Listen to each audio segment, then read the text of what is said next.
March 1971. Montreal was already drowning in record snow when the sky turned deadly.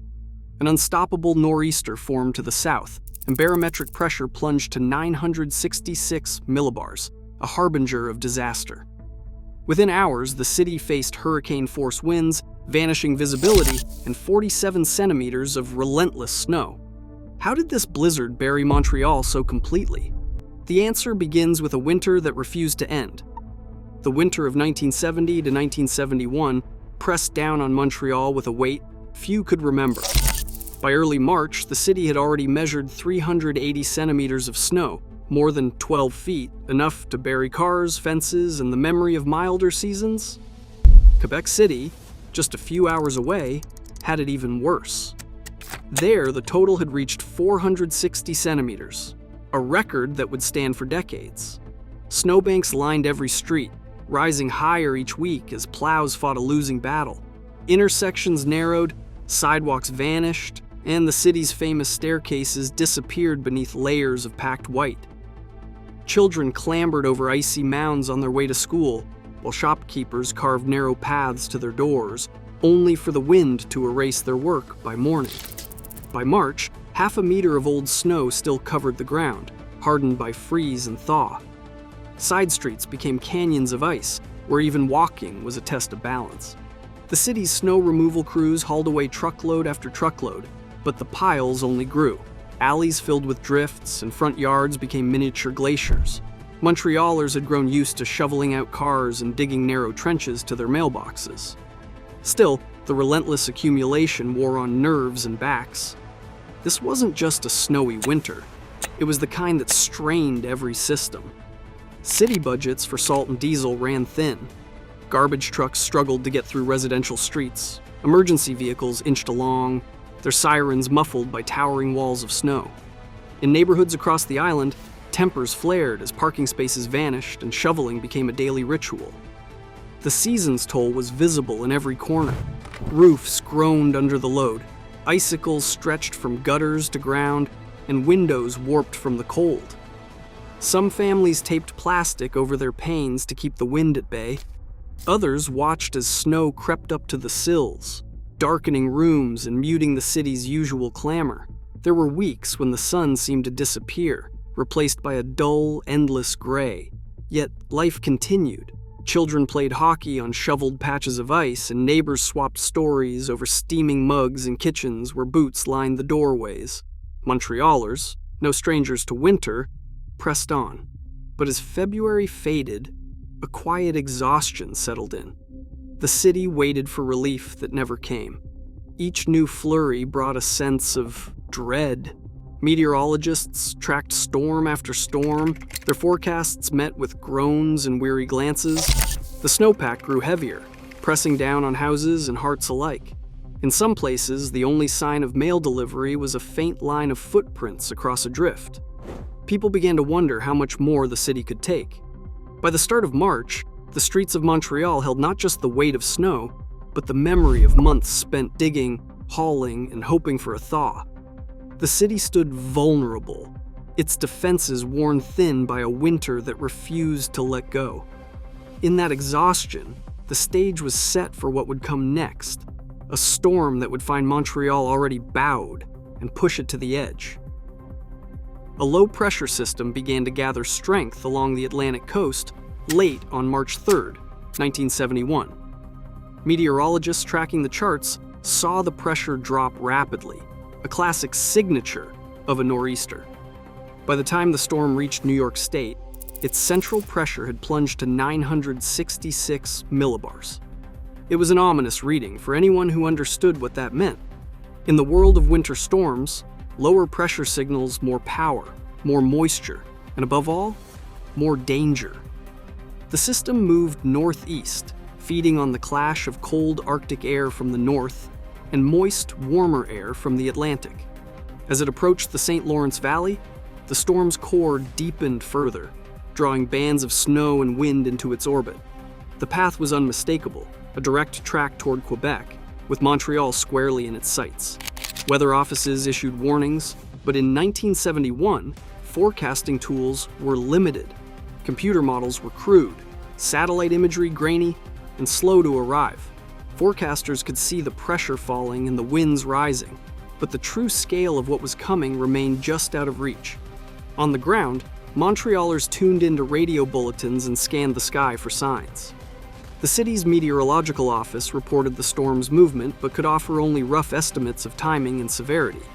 In truth, even the experts struggled to grasp how quickly the system was deepening. The nor'easter gathered moisture as it swept up the coast, pulling it inland and setting the stage for a snow event of rare intensity. As March 4th dawned, the storm surged over the border. The barometer at Dorval Airport kept falling, matching the readings from New York. Winds shifted, now blasting in from the northeast at speeds that would soon approach 110 kilometers per hour. The first flakes began to fall, light at first, then heavier, driven almost sideways by the strengthening wind. Within hours, snow started to accumulate at a pace that defied belief.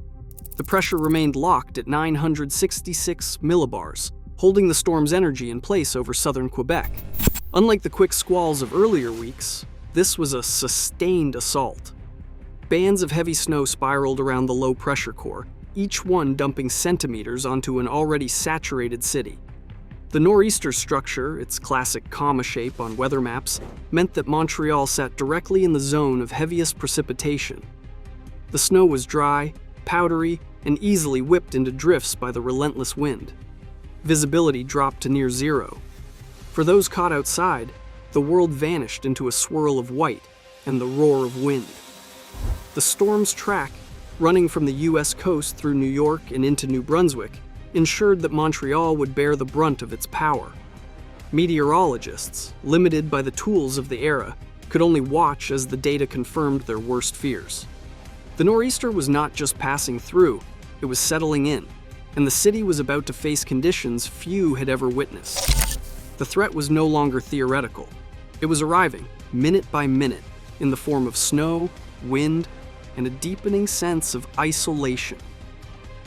Snow began to fall in Montreal before dawn on March 4th, but by mid-morning the pace had become relentless. Hour after hour, the city disappeared under a barrage of flakes, each one adding to a total that would soon enter the record books. At Dorval Airport, official measurements told the story: 43 centimeters of snow in just 24 hours, the highest single-day total Montreal had ever recorded. The previous record was left far behind, buried somewhere beneath the mounting drifts. By the time the storm finally loosened its grip, the total had reached 47 centimeters. That is nearly 19 inches, enough to swallow curbs, bury parked cars, and erase the familiar lines of the city's streets. Across the region, the numbers were staggering. Quebec City, already battered by a punishing winter, took on another 44 centimeters. In the highlands to the east, some communities reported up to 80 centimeters, more than 2.5 feet. Even places accustomed to heavy snow found themselves overwhelmed. In Montreal, the accumulation was not just a number, it was a physical reality that pressed in from every side. Snowbanks, already shoulder-high from earlier storms, doubled in size. Sidewalks vanished, and intersections became indistinguishable mounds of white. Markers and signposts disappeared, swallowed by the sheer volume. The storm's intensity never let up. For at least 17 straight hours, moderate to heavy snow fell without pause. The city's weather office logged each centimeter as it piled up, but the numbers only hinted at the experience on the ground. In some neighborhoods, the snow came so quickly that shoveling became futile. Residents cleared their steps, only to watch them vanish again within minutes. The city's plows, already stretched thin, could do little more than carve narrow trenches through the ever-deepening drifts. Every street became a tunnel of snow, with walls rising higher as the hours passed. This was not the wet, heavy snow of early spring. It was dry, powdery, and easily caught by the wind, a recipe for drifts that would soon reach the height of doorways and windowsills. The numbers told one story: 47 centimeters in total, 43 in a single day. But for Montrealers, the true scale was measured in the weight of shovels, the strain on backs, and the growing sense that the storm might never end. The city had seen big storms before, but nothing quite like this. Each hour brought new records, new challenges, and a growing realization that this was a snowfall that would be remembered for generations. By nightfall on March 4th, the city was transformed. Cars vanished beneath smooth white humps. Fences, benches, and even small trees disappeared from sight. The familiar shapes of neighborhoods were lost under a uniform, undulating blanket. The only evidence of human activity came from the narrow trenches dug by determined residents, lines carved through the drifts in search of a way out. The storm had rewritten the city's landscape, one relentless centimeter at a time. Wind hammered Montreal with a force that felt almost unnatural. By late afternoon on March 4th, gusts screamed across the city at 110 to 120 kilometers per hour, strong enough to rattle window panes, tear loose signs, and drive snow into every crack and corner. The sound was constant, a deep howling rush that drowned out everything else. Outside, the world dissolved into a shifting blur. Visibility dropped to nothing. For nearly 24 hours, the city was trapped in a blinding whiteout. Neighbors just a few doors away vanished from sight, their houses erased by the swirling snow. Even the familiar glow of streetlights disappeared, swallowed by the storm's relentless churn. The snow itself seemed to move sideways, carried in sheets by the wind. Powdery and dry, it whipped through alleys and across rooftops, piling into drifts that grew with every passing hour. In some places, those drifts reached the height of a second-story window. Front doors vanished behind sculpted banks. Some families woke to find their homes sealed shut, the only light coming from a narrow gap at the top of the glass. Children pressed their faces to the panes, searching for any sign of the outside world, but saw only a wall of white. On the streets, the wind made every step a struggle. People who ventured out, even for a few meters, found themselves blinded and disoriented. Snow stung their faces and filled their boots. Landmarks disappeared, and the sense of direction faded in the featureless storm. Cars abandoned earlier in the day became invisible, buried under waves of drifting snow. Efforts to shovel were pointless, because within minutes the wind erased all signs of work. Plows that managed to push through left only narrow tunnels, quickly filled again by the next gust. The storm's power was measured not just in numbers, but in the way it transformed daily life. For 17 hours, snow fell hard and fast, and for nearly a full day, the wind made it impossible to see more than a few feet ahead. Radio stations warned people to stay inside, but some had no choice. Emergency workers braved the whiteout, guided only by memory and instinct, hoping to reach those in need. In the suburbs, stories spread of mailboxes lost beneath the drifts and families digging down from second-story windows just to get out. Isolation became the norm. The city's usual sounds, traffic, voices, the distant hum of life were replaced by the relentless roar of wind and the hush of falling snow. Time lost its shape. For many, it felt as though the world had shrunk to the flickering light inside their homes and the endless, shifting white beyond the glass. The storm's grip was total. Montreal, for a day and a night, was cut off from itself, bound by wind and blindness. Inside a small St. Leonard duplex, the Valson family watched the world vanish behind a wall of white. Nadine, just 5 years old, pressed her face to the glass of the patio door, searching for any sign of the street. All she could see was snow, packed tight against the door, climbing higher by the hour. By midday, the only light in the living room came from a thin strip at the very top of the window. The storm had sealed them in, cutting off the outside world as completely as if they had been buried. Her father moved from window to window, peering out with growing silence. The usual sounds of the neighborhood, passing cars, children's voices, the distant rumble of a city bus, had faded into silence, replaced by the muffled rush of wind and the steady tap of snow against the panes. Power flickered, then failed, plunging the rooms into a dim, uncertain quiet. The family gathered in the kitchen, wrapped in layers, waiting for the storm to pass. The only warmth came from each other and the gas stove, burning low to conserve fuel. When the wind eased for a moment, Nadine's older brother tried the front door. It opened only a crack before hitting a wall of snow. He grabbed a shovel, determined to make a path, but each scoop revealed only more white. The drift reached nearly to his shoulders. Neighbors emerged, bundled in parkas and scarves, shovels in hand. On the street, familiar faces, Italian, Haitian, French-Canadian, joined forces, carving a narrow trench down the block. Conversation was brief, the work was hard, and the cold bit through even the thickest mittens. Still, there was laughter too. Someone joked about digging to China. Someone else called out that they would find spring if they kept going. Neighbors checked on one another as they worked, trading shovels, offering encouragement, and sharing what little news they had. Children made the most of the chaos. Nadine and her friends tunneled through the drifts, shaping snow into forts and castles. The snow was dry and powdery, perfect for digging but impossible for snowballs. Every few minutes, parents called them back, worried they would vanish into the white. The street, usually lined with parked cars, looked like an untouched field. Only the tallest antennas and a few side mirrors poked through the surface. In the middle of it all, a battered tracker snowplow struggled past, its engine laboring, blade barely visible above the drifts. It left a narrow, uneven path, just wide enough for a single car, if anyone had dared to drive. Inside, the Valsons tried to keep routines, meals by candlelight, board games on the kitchen table, stories told in the dark. Nadine's mother heated soup on the stove, careful not to waste fuel. Each time someone opened a door, a gust of cold and a spray of snow filled the hallway. The family draped towels across thresholds, hoping to keep the worst of the chill at bay. Outside, the wind howled and the snow piled higher. By late afternoon, the neighborhood had transformed. Patios vanished, fences disappeared, and the only way to reach the street was through tunnels dug by hand.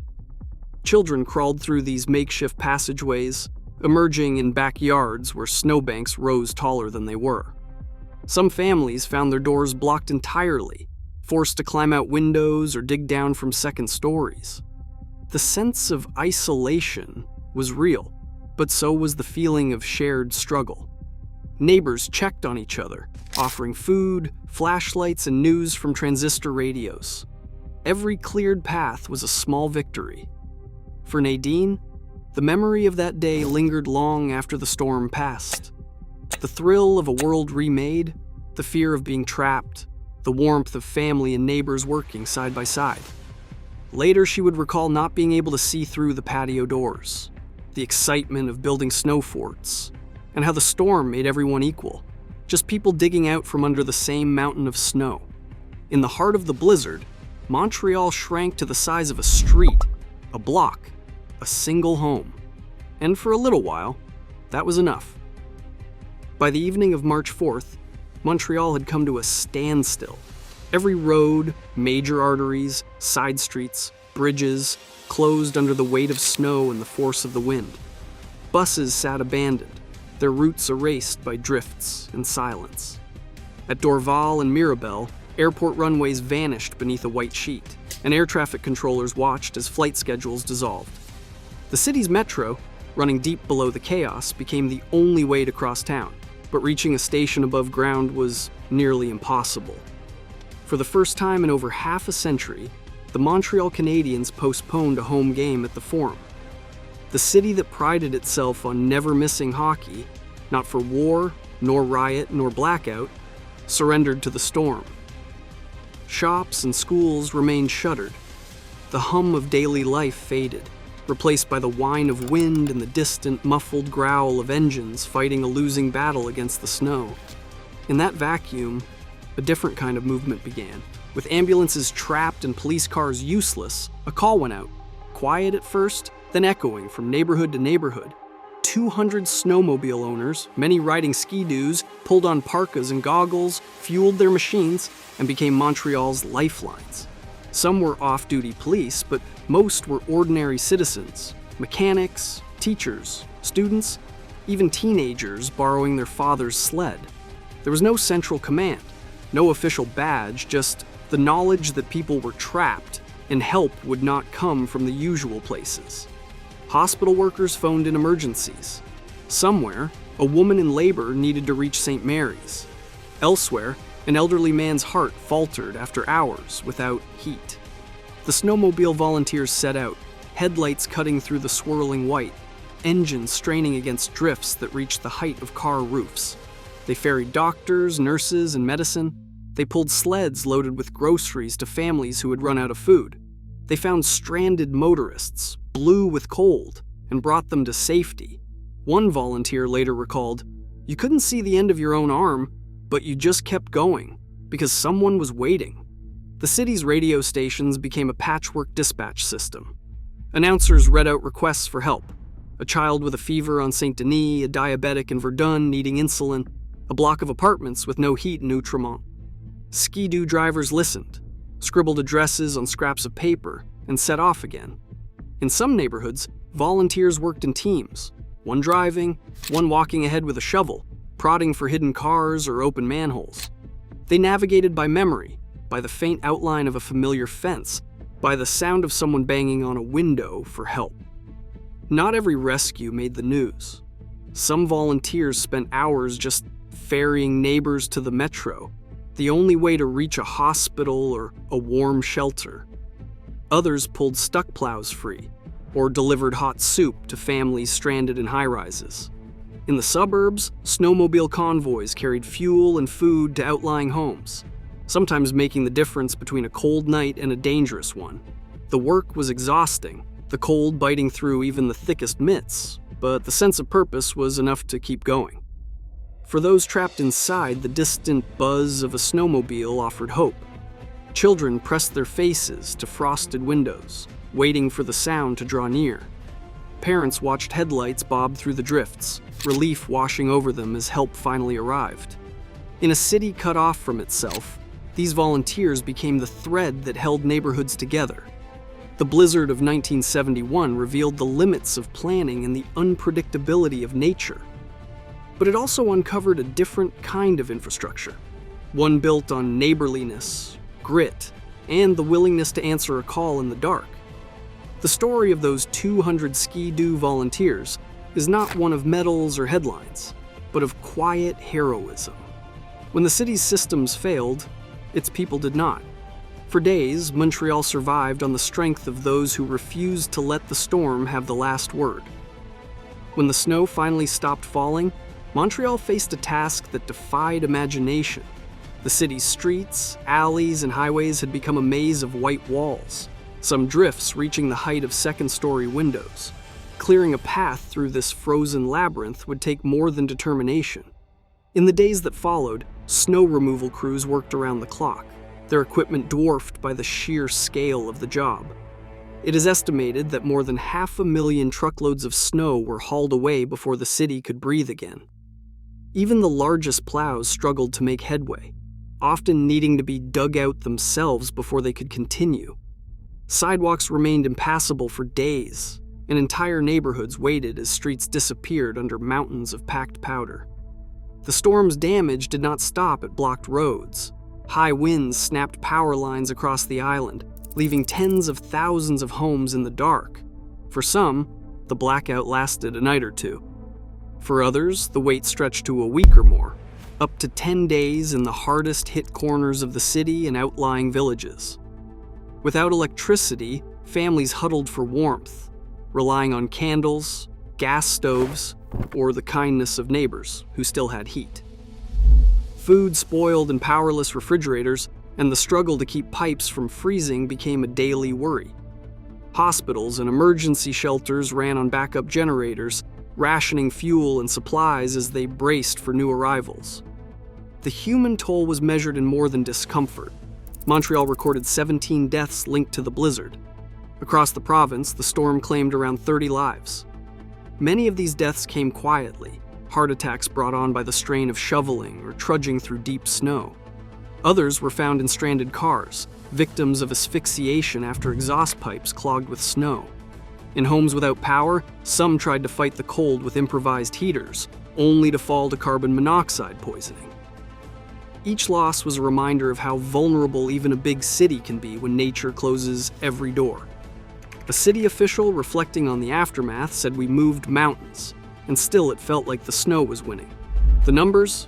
more than 500,000 truckloads, 10 days without power, dozens of lives lost, only hint at the scale of what Montreal had to overcome. The blizzard left scars on streets and spirits alike, but it also revealed the limits of what any city could endure. For weeks, the cleanup continued, every cleared street a small step back toward normal life.